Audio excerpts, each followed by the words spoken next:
నమస్తే, నా పేరు Shivaji. Welcome to our channel. ఆంధ్రప్రదేశ్లో సాంకేతిక పరిజ్ఞానం వాడడం బేషుగ్గా ఉంది. చంద్రబాబు నాయుడు గారి పరిపాలన ఇంకా అద్భుతంగా ఉందని చెప్పడం జరిగింది. అది చెప్పింది ఎవరో ఏ ఎల్లయ్యో పుల్లయ్యో కాదు, సాక్షాత్తు ది గ్రేట్ బిల్ గేట్స్ గారు మెచ్చుకోవడం జరిగింది. సో నిన్న ఆయన అమరావతి పర్యటనలో భాగంగా అక్కడ రైతులను పరామర్శించి వాళ్ళు వ్యవసాయంలో సాంకేతిక విప్లవం ఏ విధంగా తీసుకొచ్చారు, సాంకేతికతను ఏ విధంగా వాడుతున్నారు, ఏఐ టెక్నాలజీని ఏ విధంగా వాడుతున్నారు, ముఖ్యంగా ఆంధ్రప్రదేశ్ గవర్నెన్స్ ఏదైతే ఉందో ఆ రియల్ టైం గవర్నెన్స్ను చూసి నిజంగా ఇలాంటిది బాగా అభివృద్ధి చెందినటువంటి దేశాల్లో మాత్రమే ఉంటుంది, అలాంటిది ఆంధ్రప్రదేశ్లో కూడా ఉంది అంటే ఖచ్చితంగా మెచ్చుకోవాలని మెచ్చుకున్నాడు. ఇది కొంతమందికి జీర్ణించుకోలేరు అనుకోండి, అది వేరే విషయము, అది వాళ్ళు రోజు ఉంటారు కాబట్టి వాళ్ళ గురించి కాదు. కానీ అద్భుత ఆంధ్రప్రదేశ్ పరిపాలన బేషుగ్గా ఉంది. సో టెక్నాలజీని ఎలా వాడుకోవాలో, ఎంతవరకు వాడుకోవాలో, దాన్ని వాడుకొని ఏ విధంగా అభివృద్ధి చెందాలో ఆంధ్రాను చూసి నేర్చుకోండి అని చెప్పి బిల్ గేట్స్ అయితే చెప్పడం జరిగింది. అబ్బురం, అభినందనీయం. ఉండవల్లి రైతులను మెచ్చుకున్న బిల్ గేట్స్ సాగులో సాంకేతిక వినియోగంపై ప్రశంసలు. సాంకేతిక పరిజ్ఞాన వినియోగంలో రైతుల చొరవకు Gates Foundation chairman Bill Gates అబ్బురపడ్డారు. సాగు విధానాల్లో ఇక్కడి రైతులు ముందంజలో ఉన్నారని ప్రశంసల వర్షం కురిపించారు. అత్యాధునిక వసతులు లేకపోయినా భద్రతా ఆంక్షలు దాటుకొని ఆయన ముఖ్యమంత్రి చంద్రబాబు నాయుడు, మంత్రులు నారా లోకేష్, అచ్చెన్నాయుడుతో కలిసి రాజధాని గ్రామం ఉండవల్లిలో పొలంలో కలి తిరుగుతూ రైతులతో ముచ్చటించారు. వారు చెప్పిన విషయాలు విన్నారు. రైతులు ఇచ్చిన వంటకాలు రుచి చూసి ఆనందించారు. ఆంధ్రప్రదేశ్ ప్రభుత్వం అందిస్తున్న సాంకేతిక సేవలు ఎలా దరిచేరాయో రైతులే స్వయంగా ఆయనకు వివరించారు. డ్రోన్ సేవలు ఎలా వినియోగించుకుంటున్నది చూపించారు. చంద్రబాబు నాయుడు గారు ఈ డ్రోన్ సహాయంతో మందుల పిచికారి అని చెప్పి ఏదో సభలో చెప్పినప్పుడు ఈ ₹5 పేటీఎం బ్యాచ్ ఎవరైతే ఉన్నారో, స్కూల్కి వెళ్ళమని పంపిస్తే పెన్సిల్ ఎత్తుకొని పారిపోయినటువంటి బ్యాచ్ ఎవరైతే ఉన్నారో వాళ్ళు దాన్ని కూడా కామెడీ చేశారు. ఇప్పుడు అదే టెక్నాలజీని, అదే డ్రోన్ సిస్టమ్ ఏ విధంగా రైతులు వాడుతున్నారో, అదే ఆ టెక్నాలజీ బాగా అభివృద్ధి చెందినటువంటి దేశాల్లో కూడా ఇప్పుడిప్పుడే మొదలు పెడతాన్నారు, మీరు ఇంప్లిమెంట్ చేసేసారని సాక్షాత్తు బిల్ గేట్సే చెప్పాడయ్యా. ఇది నా మాటలు కాదు, బిల్ గేట్స్ చెప్పినటువంటి మాటలే ఇవి. వ్యవసాయ శాఖ ఉన్నతాధికారుల ప్రెజెంటేషన్ చూసిన ఆయన స్వయంగా పొలంలోకి వెళ్లి యాప్ పనితీరును పరిశీలించారు. ముఖ్యమంత్రి చంద్రబాబుతో కలిసి అరగంట సేపు రైతులతో మమేకం కావడం, వారిద్దరూ కొంత దూరం కాలినడకన తిరగడం, పలు అంశాలపై రైతులను అడిగి తెలుసుకోవడంతో స్థానికులు ఉబ్బి తబ్బిబ్బులయ్యారు. బిల్ గేట్స్ వంటి అంతర్జాతీయ స్థాయి వ్యక్తి చూడడమే గగనమని, అలాంటిది ఆయనే స్వయంగా గ్రామానికి వచ్చి మాతో మాట్లాడడం కాదు, పునుగులు గట్టి చట్నీ కూడా వేసుకొని తిన్నాడు. మరి నెయ్యి వేసినారో లేదు తెలియదు కానీ పునుగులు గట్టి చట్నీ కూడా తిన్నాడు.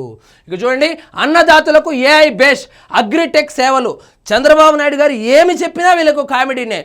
ఆయన అధికారంలోకి వచ్చిన తర్వాత ప్రతిరోజు ఏఐ గురించి తలుచుకొని రోజు ఉండదు, అవగాహన కల్పిస్తూనే ఉన్నాడు. ఏ సభలోకి వెళ్ళినా ఏఐ గురించి చెప్తాడు, క్లౌడ్ కంప్యూటింగ్ గురించి చెప్తాడు. అప్పట్లో కంప్యూటరు ఐటీ అన్నాడు. సో ఎలాగో హైదరాబాదు ఏ విధంగా డెవలప్ అయిందో మనం అందరూ చూసాము.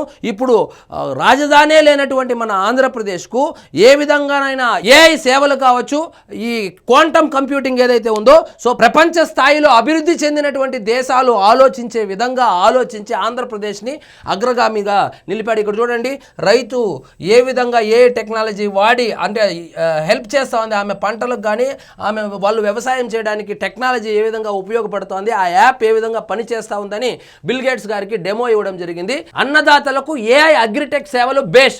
రాష్ట్ర ప్రభుత్వానికి బిల్ గేట్స్ ప్రశంసలు. చంద్రబాబుతో కలిసి వ్యవసాయ క్షేత్రం సందర్శన.